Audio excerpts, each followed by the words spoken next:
ಹಿಡಿದುಕೊಂಡು ಶತ್ರುಗಳ ಮುಂದೆ ಬಂದು ನಿಂತ್ಕೊಂಡ್ರೆ ಅರ್ಧ ಎದೆ ದಸಕ್ಕೊಂಡು ಶತ್ರುಗಳು ಯಾರೋ ನಮ್ಮನ್ನು ಕೊಲ್ಲಕ್ಕೆ ಬಂದಿದ್ದಾನೆ, ಇವನು ನಮ್ಮನ್ನು ಹುಡುಗಿಸ್ಬಿಡ್ತಾನೆ ಅಂತ ಅವ್ರು ಧೈರ್ಯ ಮುಂದುವರಿಸ್ತಿದ್ರಂತೆ. ಅಂತಹ ರಣಧೀರ ರಾಮ.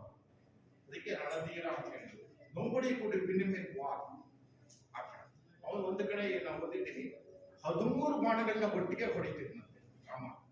ಅವ್ರು ಹೊಡೆದ್ರೆ ಅಲ್ಲಿರೋ ಶತ್ರುಗಳ ಒಂದು ರಥದಲ್ಲಿರುವಂತಹ ವೈರಿ ಯಾರು ಹೊಡಿತಾನೋ ಆ ವೈರಿ, ಅದರ ಸಾರಥಿ, ಅದರ ಚಕ್ರಗಳು, ಅದರ ಕುದುರೆ ಎಲ್ಲ ಒಟ್ಟಿಗೆ ಸುಟ್ಟೋಗುತ್ತೆ.